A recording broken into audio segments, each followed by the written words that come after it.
You think Anne Boleyn's execution was just a clean swing of a sword? Think again. Her death was a slow-motion psychological torment, a royal performance crafted not to kill swiftly, but to annihilate her soul before the blade even touched her neck. She spent 17 sleepless nights in the same tower where she'd once celebrated her coronation, now pacing toward a scaffold so low it robbed her of dignity. Her eyes moved after the strike. Her lips whispered prayers. And Henry? He was already planning his next wedding. This wasn't justice. It was theatrical obliteration. Let's plunge into the twisted truth. Anne Boleyn didn't just walk into the Tower of London. She was dragged back into the same stone halls where 3 years earlier she'd been adored as queen. Imagine it, then she arrived to cheers. Now she arrived in chains. She had once processed through these walls on a barge draped in velvet. Now she stepped through them flanked by guards. Falsely accused of incest, adultery, and treason. And here's the cruel twist. Henry VIII delayed her execution, not out of mercy, but to torture her with uncertainty. It was scheduled, then postponed, then scheduled again and again. Every sunrise might have been her last. Every knock at her cell door could have meant death, or another day of waiting. Prisoners said Anne would laugh randomly, not because she was happy, but because her mind was fracturing. That laugh? It was the sound of a soul trying to claw its way back to control, and above her cell, Henry was celebrating. He was planning his wedding to Jane Seymour before Anne's body was even cold. That's not just betrayal, that's psychological warfare. But if you think this is already unbearable, wait until you hear how they staged her execution. Henry didn't want Anne's head hacked off with the traditional English axe. That would be too ordinary. Instead, he summoned a French executioner from Calais, known for his precision blade work. To the public, this seemed like mercy. One clean stroke instead of 3 brutal blows. But here's the truth. It was theater. Henry was curating Anne's final moments like a stage play. The swordsman wasn't even English. He was unfamiliar, cold, anonymous. Anne wouldn't even see the sword. He hid it behind his back while she waited, blindfolded, kneeling, listening for a sound that would mean oblivion. Why a foreigner? Because this wasn't about a clean kill. It was about humiliation. A queen so disgraced that she couldn't even be executed by her own countrymen. Meanwhile, the crowd was already gathering. Vendors sold snacks. Families brought children. It wasn't justice. It was spectacle. And as the executioner warmed up, yes, practiced, on stray animals the night before, Anne knelt in her cell, writing final prayers to a God who stayed silent. But nothing could prepare her for the moment she'd be led out, through halls lined with those who once bowed to her. Now, they came to watch her die. Executions in Tudor England were usually staged high, elevated platforms meant to separate the condemned from the crowd. Not Anne's. Her scaffold was barely 3 feet tall. Why? Because Henry wanted the people to look her in the eye, to see every twitch, every flinch, every blink before the blade hit. This wasn't elevation. It was exposure. Anne had to kneel just above ground level, close enough to smell the sweat and breath of the crowd, close enough to hear the whispered insults. Whore, witch, traitor. And here's where it gets darker. Many in that crowd were paid to jeer. That's right. The crown planted hecklers to make sure Anne's death would be loud. Even in her last moments, the manipulation didn't stop. Before kneeling, she was expected to give a final speech. Not to defend herself, but to thank the king for his justice. Imagine that. seconds from death. You're required to praise the man who condemned you. Anne did it. She praised Henry as a gentle and sovereign lord. Not because she meant it, but because her daughter Elizabeth, just 2 years old, was still alive. And Anne knew the wrong words could seal her child's fate too. The human brain can only tolerate so much anticipation before it shatters. Anne Boleyn was told her execution would be on May 18th. She prepared, prayed, confessed, readied herself for death. Then it was postponed. No reason. Just, not today. Then it happened again and again. Each time she'd be led to the threshold of death, only to be yanked back.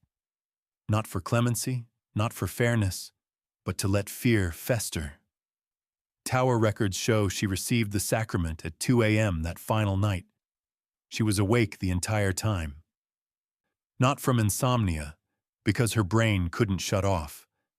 Prisoners noted her cheerfulness, but psychologists today would call it dissociation, the calm of a woman who's already separated her body from her soul. And the morning of her execution, she was seen laughing with her ladies, not from joy, but because her mind had nowhere left to go. This wasn't mercy. This was a psychological dismemberment. But if you think this is horrifying, the moment the blade struck, it gets worse. Her body died. Her mind might not have. Anne knelt on the low scaffold, hands folded, blindfold in place. The crowd hushed, but not in reverence. They wanted blood. The swordsman stood behind her, sword hidden. Anne couldn't see him. She only heard footsteps, breathing, the scrape of boots on the wood. Then he shouted, "Bring me the sword!" to distract her while it was already in his hands. And in that moment of confusion, he struck a single blow, clean, swift, perfect, by Tudor standards. But here's the horror. Witnesses reported her lips still moving. Her eyes fluttered. Her mouth opened as if to speak. Science confirms it. Severed heads can remain conscious for up to 30 seconds after decapitation. Anne Boleyn may have known she was dead. She may have tried to speak, to pray, to scream. Her ladies in waiting fainted. Some vomited, others ran. This wasn't a moment of peace. It was a final insult. Death itself twisted into a performance. A queen's mind, trapped in a body no longer there. And even then, Henry didn't bother to attend. He was miles away, waiting for the messenger to confirm it was done. His reply? "Now I am free." You'd think the Queen of England would be given a royal burial. Think again. When Anne's head hit the scaffold, no coffin waited for her. No priest. No funeral rites. Her ladies, devastated, trembling, had to scramble for something. Anything. They found it. An old arrow chest. Not even a proper box. Just a crude wooden crate, the kind used to haul military supplies. Anne's body was stuffed into it like cargo, her severed head placed beside her. No preparation, no washing, no dignity. The burial? A hurried affair in the chapel of St. Peter ad Vincula, inside the Tower grounds. Unmarked, unblessed. She was dumped into a grave beneath the floor, where her remains would be forgotten for centuries. That wasn't negligence. That was design. Henry wanted her erased. This wasn't just about death. It was about deletion. No portrait, no epitaph, just rot. But Anne's destruction wasn't complete yet, because Henry's purge didn't stop at her grave. It tore through her entire legacy, one symbol at a time. You want to know how thorough Henry was? He didn't just bury Anne. He buried everything. Royal portraits, burned, tapestries, removed, stone carvings with her emblem, an ornate falcon, were scraped from the palace walls. Even the tower where she died was stripped of her insignia. It's called damnatio memoriae, damnation of memory, a practice the Romans perfected. Erase someone so completely that it's as if they never lived. Courtiers were forbidden from saying her name. Servants who slipped up were dismissed, or worse, and her daughter Elizabeth declared illegitimate. Stripped of her titles, her household disbanded overnight. One day she was the Princess of England, the next, a royal embarrassment. There are records of Elizabeth, just 2.5 years old, without proper clothes, without nurses, without protection. Because Anne was gone, not just dead, unmade, and if anyone questioned it, they were told, the king has moved on. But Anne's memory had already infected the court. The women who witnessed her death would never forget it. Some couldn't even speak of it. Imagine the moment. Your queen has just been beheaded. Her lips still move. Her eyes still flutter. Now imagine this. You have to clean her up. Anne's ladies-in-waiting were ordered to retrieve the body. No guards helped. No priest guided them. One knelt beside the head. Another reached for the body. They were shaking, weeping. Some whispered prayers. Others simply sobbed. They picked her up, piece by piece, and placed her in the arrow chest. One dropped the lid. Another slammed it shut, as if trying to end the nightmare with wood and nails. Some of these women would never recover. One joined a convent. Another disappeared from court entirely. And still, they said nothing. Because to grieve Anne Boleyn too publicly? That was treason now. Her death wasn't just a punishment. It was a message. If this could happen to her, a crowned queen, imagine what they'd do to you. You imagine a somber gathering, don't you? Dignified silence. Mourning, respect. Not for Anne Boleyn. Tower records and eyewitnesses reveal a different picture, one that reeks of rot and spectacle. Her execution wasn't just tolerated, it was celebrated. Vendors sold meat pies and beer. Children sat on shoulders. It was a festival, a warning disguised as entertainment. And the cheering? Not spontaneous, carefully planned. Henry's men planted loudmouths in the crowd, paid shouters instructed to chant curses, hurl insults, and cheer the blade. This was psychological warfare, performed on a national stage. The king didn't need to be present. The humiliation was complete. Even after death, Anne's body was just a prop in a performance. And here's the final twist. She'd once been England's darling, the woman Henry broke with the Catholic Church to marry. The reason the country changed religion. Now, she was just a morning distraction before lunch. Think about that. One day you're queen, the next you're chopped meat, and the butcher walks away richer than you. While Anne's body was still cooling in her makeshift grave, Henry VIII was already dressing for celebration. The very next day he became engaged to Jane Seymour. No mourning period, no solemn reflection, no guilt. He wore white, the color of joy. His court toasted. Minstrels played. The message was clear. Anne was dead. Long live the new womb. Because that's what this was really about. Wombs, sons, succession. Anne had failed to produce a living male heir. Elizabeth was a girl, and to Henry, that made Anne disposable. Her death wasn't a tragedy, it was a reset button. Historians often debate whether Henry truly believed Anne was guilty. The truth? He didn't care. She had become inconvenient, politically awkward, emotionally dangerous. So he hit delete, and within days, he was married again. hoping the next woman would give him the son he craved like a madman chasing immortality. Anne's blood wasn't even dry when her replacement walked the same halls. Elizabeth Tudor was not even 3 when her mother's head hit the scaffold. But the consequences hit her instantly. Henry declared her illegitimate. Her name was erased from succession documents, her royal staff dismissed, her belongings taken. She was moved to a remote household, dressed in plain clothing, and watched constantly. All because her mother had displeased the king. And let's not pretend this was just a formality. It was trauma.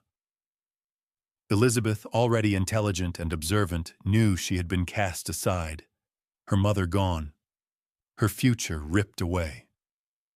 One court record noted she cried when her favorite nurse was dismissed. Another described how she clung to a small toy horse, the last thing left from her princess days. This wasn't just a political reshuffling, it was psychological exile. And yet, decades later, Elizabeth would rise. She would wear the crown her mother died for. But as a child, she was a living ghost of Anne Boleyn's disgrace, a toddler made to bear the weight of a beheading.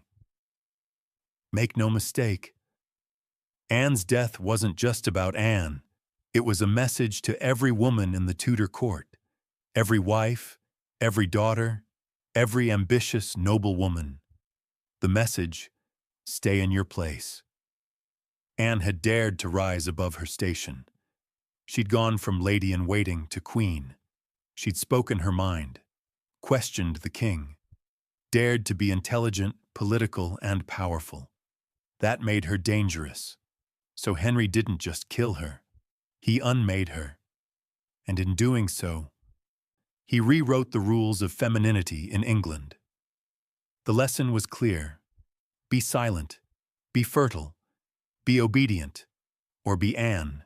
Even the executioner, a foreign expert brought in for a single stroke, was part of the spectacle. It was theatrical, symbolic, efficient, and lethal. After Anne, women at court treaded lightly, their eyes lowered, their voices softer, their ambitions cloaked in silence. Anne's decapitation wasn't just physical, it was ideological. The sword fell on her neck, but the scar ran through an entire generation of women. Let's talk about the most vile part of this entire farce. The charges. Anne Boleyn wasn't just accused of adultery. She was accused of incest with her own brother, George Boleyn, Viscount Rochford. That wasn't just slander. That was psychological warfare turned up to 11. The trial was a show. The evidence, fabricated, the witnesses, coerced, the dates of the supposed affairs. Some didn't even line up with Anne's whereabouts. One man she was accused of seducing had been out of the country at the time. Didn't matter. Henry needed guilt. So guilt was manufactured. And the incest charge? That was designed to destroy Anne's entire family line, to make her name synonymous with degeneracy. During the trial, Anne's composure stunned the court. She defended herself eloquently, even mocking the absurdity of the claims. But her fate had already been decided. George was executed days before her, and Anne knew. They made sure she knew. This wasn't justice. It was annihilation disguised as law. And yet, even in the courtroom, she never confessed, never begged. She stood, accused of sleeping with her brother, and still carried herself like a queen. Because deep down, she knew history would outlive the lies. You'd think the court would be somber, mourning, reflecting. But on the night before Anne's beheading, there was a banquet, a literal dance. Musicians played, wine flowed, laughter echoed through the same palace where Anne had once dined as queen. This wasn't just celebration, it was mockery. Henry wanted joy broadcasted, not just indifference to Anne's death, delight. Imagine that. You're pacing a cold stone floor, knowing tomorrow your head will roll, while the people who once bowed to you are drunk on venison and red wine. Even the nobles who once praised her beauty and wit now toasted to her death. Why? Because aligning with Anne was now dangerous. Everyone wanted to show the king they were loyal, that they were over it, that they didn't mourn the queen. So they danced. One ambassador described the mood as unbothered gaiety. Another wrote, "The lady shall lose her head, and none here shed a tear." It wasn't just a betrayal. It was a burial of conscience. And Anne? She heard the music drifting through her cell window as she tried to sleep. When Anne's head rolled, it didn't vanish cleanly. It splashed. Her blood soaked into the wood, into the cloth, into the stone. The scaffold wasn't washed for days. Why? Because they wanted the stain to linger. A visual reminder to every servant, every noble, every visitor. This is what happens. The tower staff avoided that area for weeks. Some claimed the ground smelled of iron and death long after. Anne's ghost was said to walk the corridor near her cell, pale, barefoot, holding her severed head. Even now, visitors report cold spots, sudden dread, the feeling of being watched. But perhaps the most haunting detail. Henry never set foot in the tower after her execution. He'd built the perfect stage for her humiliation, but even he couldn't walk through the rot he'd created. He moved on, married again, changed England forever. But the stones remembered, because the blood of a queen doesn't disappear. It sinks, it stays, it waits. From the moment Anne Boleyn entered court, she was marked. Not for greatness, not for royalty, but for use. She was the spark Henry VIII needed to ignite a reformation, a weapon to strike the Pope, a fertile body he believed would give him a son. And when she failed, when biology and politics didn't cooperate, he turned on her like a man possessed. Her death wasn't an accident of power.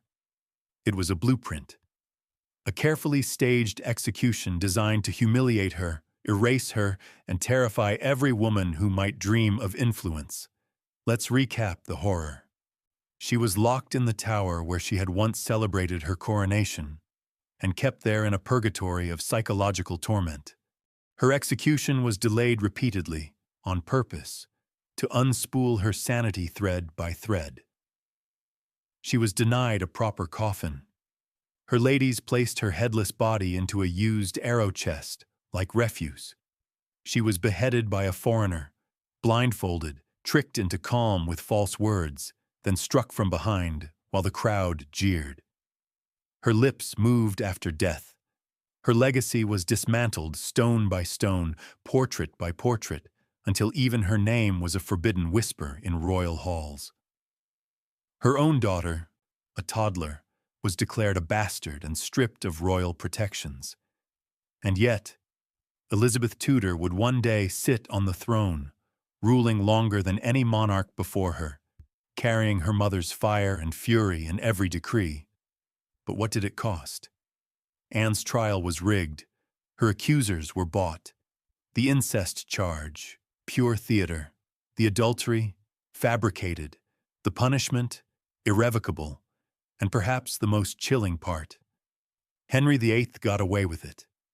Not only that, he thrived. He remarried, ruled, and reshaped an entire church in his image. He told the world he was right, that Anne had bewitched him, that her death was justice. But the records survive. The witnesses remember. The scaffold still whispers. And we know the truth. Anne Boleyn was not executed. She was obliterated so thoroughly that centuries passed before historians began to dig her memory from the ash. She was a woman who dared to speak in a court of men, who loved fiercely, who failed to produce a male heir and was turned into a national tragedy for it. And still, her daughter changed the world. Still, her name survives. Still, her ghost walks the tower. We began this story with the myth of a quick, clean death, of mercy by sword, of justice served. Now we know better. This wasn't mercy. This was a warning. This was a man rewriting history with a blade. This was a queen turned into a ghost by design. And here's the question we leave you with. What modern injustice is being staged right now, dressed as law, masked as order, while we cheer and look away? Because Anne Boleyn's story isn't just about the past. It's a mirror. And sometimes, the reflection is horrifying. If this story shocked you, good. It should. Because history isn't clean. It's soaked in blood, dressed in silk, and smiling through gritted teeth. Comment below with the part that haunted you the most. Was it the lips moving after death, the incest trial, or the arrow box burial? Subscribe for more dark history they don't teach in school. Like this video if you're glad you weren't born in 1536. And remember, Anne Boleyn lost her head. But we still have ours. Let's use them.